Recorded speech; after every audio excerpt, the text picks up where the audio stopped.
We're down to the Final Four, so it's time to wake up, college basketball!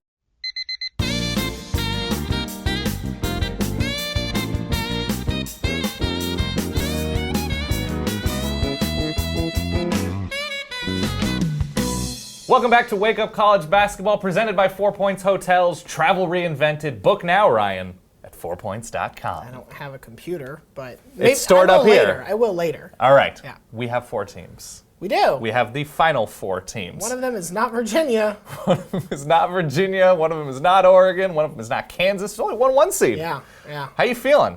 Confused. Okay. I think mostly. After we had Oregon and Kansas bowing out, I'm very sorry. First of all, it was sort of like, okay, so this is gonna be one of those. Yeah. And then we got to yesterday's games. Virginia roared out to a commanding lead, and you're like, oh, well. I almost stopped watching it for the first half. How could they lose? So did Virginia, apparently. Yeah. UNC held serve, although give Notre Dame a lot of credit. They absolutely kept coming back, and UNC rather was like, they shot 55% from the field and scored a ton of points and lost. UNC looks really, really good. They do. They were doing whatever they wanted. But Kansas looked really, really good until they lost. So who knows? As always, I know nothing, and you shouldn't listen to me ever. That was your high school quote. That was your high school yearbook quote. So here's my question. I'm an Oregon fan. You're a Florida fan. Nowhere near the Final Four. Oregon near the Final Four. No. What is there to root for? People like us who are not fans of these 4 teams, where should there be interest? Okay, so number one, if you don't care about any of these 4 teams, you should care about Roy Williams' blood. Okay. Because he can't keep it in his body. Cutting down the nets in their last game, he sliced open his hand. Yeah. Now, it's not like he doesn't have experience. He's been there with scissors and nets, so I don't know what happened there. But our friend Nicole Auerbach also said, interviewing him about that he bit down on his tongue in UNC's Sweet 16 game and also started bleeding. So just try to keep your blood in your body. We need to get him a helmet. We need to get him some sort of helmet. Number 2, root for any child who has to encounter the Villanova mascot. I think his name's Will D. Cat. He is terrifying. He has the sharpest teeth I've ever seen on a mascot, and claws. Like, they're like, well, what if this mascot actually has to defend himself? Right. No, unnecessary.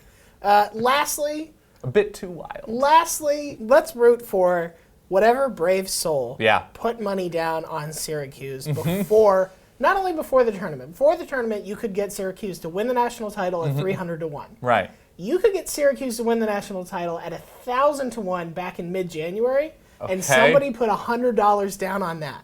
So if Syracuse completes this miraculous tournament, somebody's going to win $100,000. And become the wealthiest man in all of Central New York. And then blow it on Bills tickets. So, but those are the 3 things you should root for if you don't care about these things. I think that's a great idea. Yeah. I've got a 3-thinger right here, which is a weird phrase. Don't know where this is going. A 3-thinger. Yep. Quick lightning round. Play a little game. Quick lightning round game show. Let's get some music in here.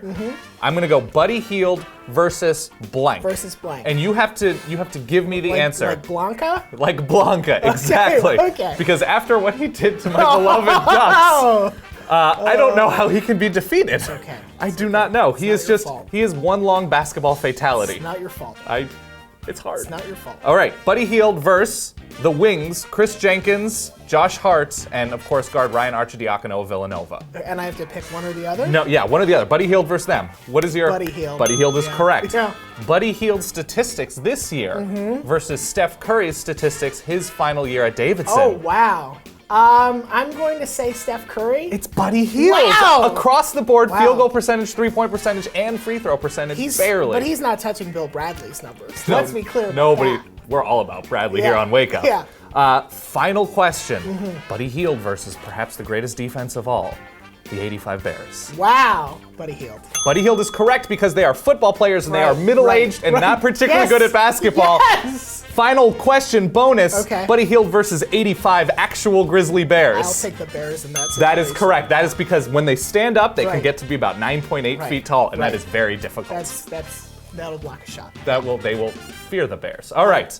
And now, with that, we check in on our very own Seth Rosenthal, who is cozied up in a beautiful 4 Points hotel suite And this is actually going to be instructive. He's going to walk us through the tendencies of some of the stars left in the tournament. March Madness is all about big name players and big moments. You look back and you think of guys like Magic Johnson, Larry Bird, Christian Laettner, Carmelo Anthony. And this year you got just as big names. You got Buddy Hield, Marcus Page, Kai Feldman.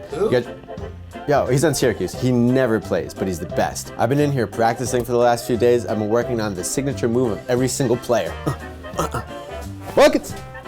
Buddy Hield! Perry Ellis! Demetrius Jackson! Crossover dribble. Marcus Page. Oh, finger roll. Ow. Another Manette. Buzzer beater. This is a triple threat position. You can do anything from here. Wayne Selden. Surprise buckets. All right, Seth, thanks. And I think he really captured the essence. I'm just glad he's getting some activity. Yes, get the blood pumping, not like Roy Williams. I am worried about the security deposit we put down on that hotel. Yeah, we might have to kiss that goodbye.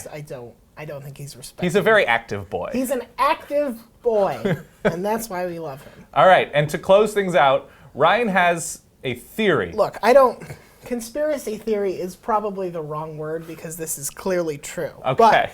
And I already brought this up on Twitter, but I want to talk about it here on our show. Okay, what do you have? Okay, Jay Wright. I'm going to go through the 4 coaches in the tournament left so far. A lot of big names. Jay Wright. You can see the hair, nice and brown. Mm-hmm. Got a good head. Parted on the right, yes. Right? Fast forward. Lon Kruger. Sure. Okay, a little older. You can see the hair starting to thin. Been all over the place. Still got the part on the right. Part on the right. But the color's intact. Interesting. Roy Williams. Oh, now we're jumping forward. The hair's about the same level of thickness, but it's white now, and the part is still on the right. Oh, no. Jim Boeheim. The hair is almost gone. Not completely, but definitely, in its death throes. Yeah. The part is still on the right. I submit to you what are you saying? That these are all the same person traveling through time to face each other in the Final Four. And the NCAA is hiding that because they don't want us to know that they have some sort of deal. It would explain with this the weird time-traveling super coach. Like in the movie Multiplicity, while there are weird errors, Roy Williams just keeps bleeding. The time traveling. Syracuse keeps winning. There are a lot of life inconsistencies afoot. So I think we're all being duped. We're all rooting for the exact same man, and the NCAA refuses to comment on it, and I will not stand for that. Insights you can only get on Wake Up College Basketball, presented by 4 Points Hotels. Travel reinvented. Book now. Where, Ryan? 4points.com, Dan. That is correct. We will see you very soon.